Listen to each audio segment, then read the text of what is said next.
अस्सलाम वालेकुम दोस्तों, अपनी नेक्स्ट वीडियो के साथ आपको वेलकम करता हूं अपने इस चैनल में और अपनी इस वीडियो में।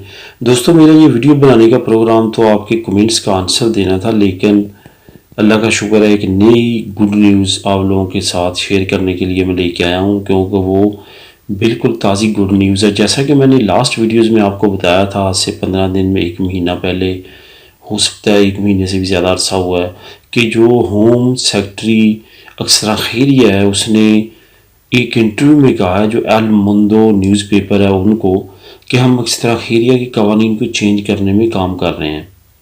अब उसके रिज़ल्ट आने शुरू हो चुके हैं। मैंने लास्ट वीडियोज़ में आपको जो चेंजिंग आई है वो बताई हैं। अब इस वीडियो में एक और अच्छी न्यूज़ आप लोगों के साथ शेयर करूँगा, वो गौर से आपने सुननी है। पहले क्या कानून था, अब क्या चेंज किया गया, ये सारी बातें। पहले क्या होता था कि आप अपनी फैमिली को जब बुला लेते थे यहाँ पे स्पेन में, तो खुदा न खास्ता आपके कुछ बच्चों की अगर उम्र 18 साल से ज़्यादा होती थी तो आप नहीं बुला सकते थे। आपने सिर्फ ये तो हर एक को पता है कि ये कानून है।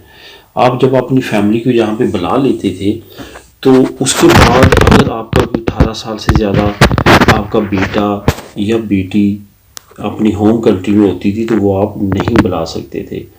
उसके लिए इन्होंने एक कानून बनाया था कि यहाँ पे आने के बाद आप एक कॉन्ट्रैक्ट वर्क परमिट तलाश करें, उस वर्क परमिट को वहाँ पे भेजें और फिर वो भी आपके साथ यहाँ पे फैमिली आके, वो जो 18 साल से ज़्यादा, वो आपकी फैमिली के साथ रह सकता है।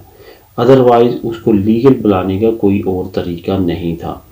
और जैसा कि आप जानते हैं दोस्तों कि एक वर्क परमिट और एक वर्क कॉन्ट्रैक्ट जो है वो लेना कितना मुश्किल है। अगर आपको नहीं पता तो किसी अराइगो सोशल वाले से पूछ के देखिए कितना मुश्किल है।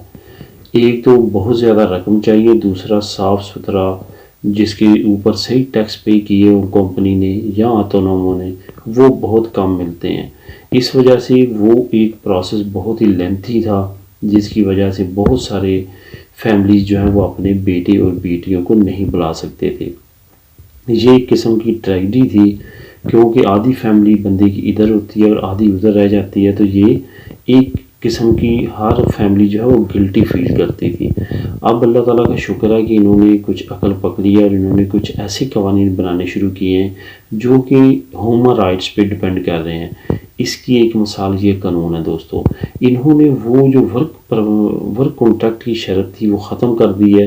ये सेम लाइक जैसे मैंने एक पहले वीडियो आप लोगों के साथ शेयर की है अपने भाई को बुलाने के लिए, कि आपने उसको 6 महीने साल तक कुछ ना कुछ थोड़े बहुत पैसे भेजने हैं, ताकि गवर्नमेंट को ये शो हो कि वो आप पे डिपेंड कर रहा है, उसकी वहाँ पे कोई इनकम अर्निंग नहीं है।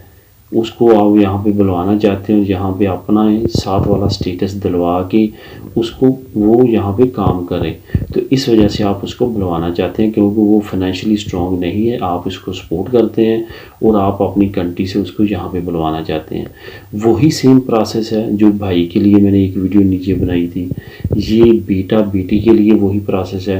अगर आपका कोई बेटा या बेटी 18 साल से ऊपर थे, इवन 21 साल से ऊपर, जितनी भी एज ऊपर हो चुकी है, वो आप बुलवा सकते हैं इस प्रोसेस के साथ। करना आपने क्या है, अगर वो वहाँ पे कुछ काम करते हैं, वो हैंड टू माउथ रहें, बहुत बड़े पैमाने पे शोबाजी करने की ज़रूरत नहीं है, क्योंकि जब इंक्वायरी वाला जाएगा वो उमूमन इर्द गिर्द से पूछते भी हैं कि क्या इनके प्रॉपर्टी और इस बंदे का क्या रहन सहन है, कैसे। जब आपने शो करना है कि मैं 100-150 यूरो हर महीने उसको भेजता हूँ, लेकिन हकीकत में वहाँ पे काफ़ी ज़्यादा उसका सेटअप हो, तो वो भी इंक्वायरी वाला लिख सकता है कि ये स्ट्रॉन्ग है, इसको काम की या वहाँ जाने की इतनी ज़्यादा ज़रूरत नहीं है। लेकिन दोस्तों इस केस में 99% जो है वो केस पास होते हैं। उसकी वजह ये कि सिर्फ फाइनेंस आपके आड़े नहीं आता, बल्कि आपकी फैमिली के ह्यूमन राइट्स के आधी फैमिली से ज़्यादा उधर है, कुछ मेंबर उधर रह गए हैं। इस वजह से एक फैमिली को इकट्ठे करने वाला जो कानून है जो ह्यूमन राइट्स का आता है, उसमें भी ये लागू होता है। इस वजह से इस केस में वीज़े का लगना तकरीबन 99% कन्फर्म होता है। लेकिन अपनी तरफ से आपने पूरी एहतियात करनी है, ताकि इनको कोई भी जवाब ना मिले कि वो रिफ्यूज़ करें, क्योंकि इकोनॉमिकली और जॉब के हालात का आपको ऑलरेडी पता है। हो सकता है कि आने वाले वक्त में ये भी अब यहाँ से पास हो जाए, एम्बेसी की बहाना ढूंढ के कुछ इस तरह का करके, फिर इस वजह से आपने अपनी पूरी तैयारी करनी है और उस लिहाज से अपने केस को तैयार करना है। तो दोस्तों ये एक बहुत अच्छी न्यूज़ है और बहुत अच्छा कानून बन चुका है। वो फैमिली जिनके बहन भाई पीछे रह गए थे, जो 18 साल से ऊपर थे, जितने भी ज़्यादा ऊपर उनकी एज हो, वो आप आ सकते हैं आपके पास। इस न्यूज़ का लिंक जो है वो डिस्क्रिप्शन में मिल जाएगा, आप उसको क्लिक करके सेम लाइक लास्ट वीडियोस, तो आप उसको क्लिक करके जो है वो न्यूज़ को पढ़ भी सकते हैं, जो कि स्पेनिश ज़बान में है और एक आसान स्पेनिश ज़बान में लिखी है आर्टिकल और लॉज है। दुआ में याद रखिएगा, मिलेंगे अपनी नेक्स्ट वीडियो में दोस्तों। जो आपके कमेंट्स वगैरह हैं इस वीडियो के नीचे और लास्ट वीडियोस के नीचे, इंशाल्लाह ताला नेक्स्ट वीडियोस में मैं वो क्लियर करने की कोशिश करूँगा। दुआ में याद रखिएगा, मिलेंगे अपनी नेक्स्ट वीडियोस में। अल्लाह हाफिज़।